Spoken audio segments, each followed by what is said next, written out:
set over $100 million. $100 million, I sit there and I don't learn anything.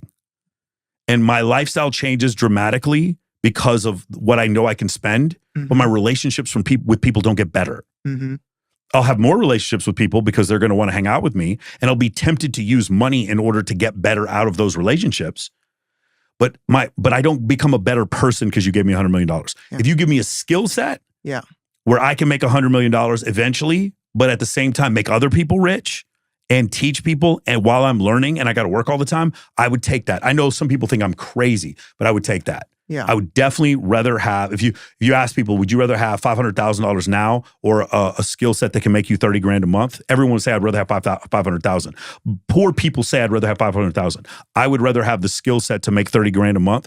And the ultimate goal, remember I said the golden goose is the make money category. The ultimate one for me is the work harder, make more money. That is, to me, there's nothing more gratifying than that. What I mean is, if I want a job where I know if I work harder, I make more money. If you work at McDonald's, that is not, you don't make more money, okay? You can also work really hard as an attorney and not make more money.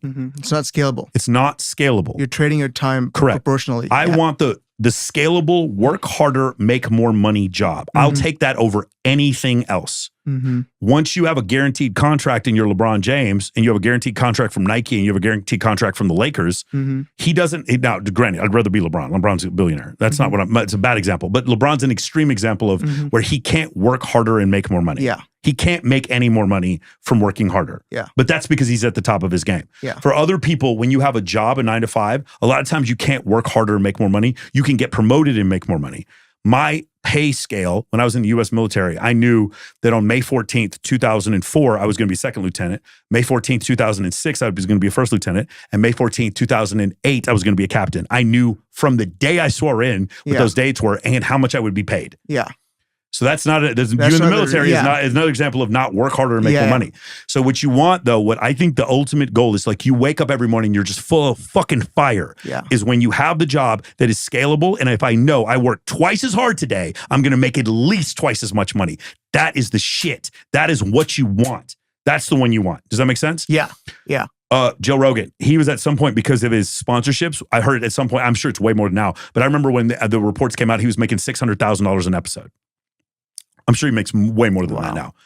But he was making $600,000 an episode. Bro, how many episodes would you film if you were making, if you was like every day it was Black Rifle Coffee, fucking Squarespace, all these places just cranking out. You have 6 sponsors, each one of them give you $50K per episode, bro. How much mini episode? Bro, I'd be in this bitch sweating my ass off. I'd be on albuterol and fucking, I'd be taking Clan, just sitting in here like, yeah, bro, set like 7th fucking episode of the day.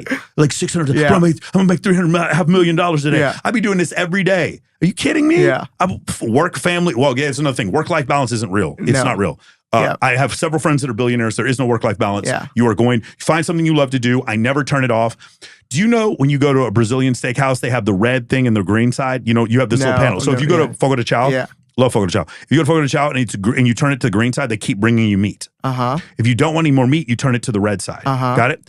When you work from home, one of the problems is with your spouse or your girlfriend is because I'm laying in bed answering emails, she still thinks the green light is on, but it's red time because I'm at work. And so she's like, let's watch this movie together. And I'm like, I'm approving videos for the upload. From her standpoint, she just sees me looking at Instagram videos and she's like, why are you looking at Instagram videos? Pay attention to me. And it's like, no, this is work. This is business, Right, but I was thinking about getting a headband and just putting on it says work. And so she could see it's work time. Because that's one issue that you're going to have is that, like, when you work with your family, one thing I love is, because I don't have an office. Rich Sheffrin told me about this. He has 2 houses and he works in the other house to get away from the family. But more so, it's so that the family knows that it's work time. I have that issue a lot of times because my clients live with me often, that they don't understand the difference between work time and family time. But the other thing for me is it's never off. I'll literally take a shower and, like, we're about to go to bed and I will answer 15 emails and then approve a bunch of stuff. I never turn it off. And I have, like I just told you, I have 10 more of these I got to do. And I never turn it off. And I'm just excited because I can. You love it. But I can also tie money to this. Like, it's not exactly one-to-one. Obviously, it's way more if I go Andy Frisella's podcast than if I go on some guy who just started a podcast. But when you understand these concepts, that is the holy grail. The holy grail is the scalable business where if I work more, I make more money. That is the shit. That is the thing you want. That is the old. He was like, because you were asking me before about how to make money, how to invest money, etc. Yeah. How to make money. That's 10 out of 10 to me. You start your own business. And in this business, if I work harder, I make more money. Yeah. The problem with sales is a lot of times if you got bad leads, you can work harder and you don't make more money. Yeah. And there's only one of you. Yeah. That's the issue with sales. When you have a video course, you can actually scale that. Yeah. But you can still work harder by going out and doing other platforms, making more organic content, and then paying for ads. Filming those ads, you can actually make more money, which is what I do. That's what the reason why my job is a dream is, one, because I get to help people, and two, because I know if I work harder, I get to make more money. That's awesome. Yeah. And I also get to lead by example because my sales team and the other executives, they know, like, every day I'm putting in a new podcast I'm doing, and they're just blown. Like, my video team I know they hate me. I know you guys hate me. I apologize. They're probably watching this right now. They're like, fuck, bro. Because they're doing timestamps for this right now. And they're like, how can he? This crazy. He did 18 hours of content this week. Yeah. How is this possible? Like, this is impossible. Yeah. Like, how can we keep up? Well, we've got to make clips of all this shit. Yeah. But then they get paid more. They get paid per clip. So they can actually have a scalable job where they can make more money if they work harder, right? So we're just in a really weird place. Like, Pearl Davis told me she does 30 shorts a day.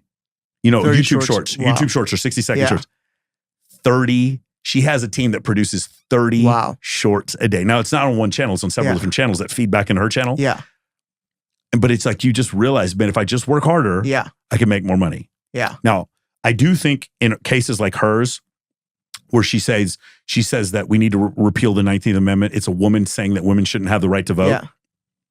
I think for Pearl, if that's her opinion, that's fine. But I don't agree. But for Pearl, there's a ceiling to how far she can go. I think there is, and so that's why I choose to not go down those paths. Mm-hmm. That's why I choose to not. I'll debate the people on the extreme, but I'm always debating from a point of moderacy. Yeah, makes sense.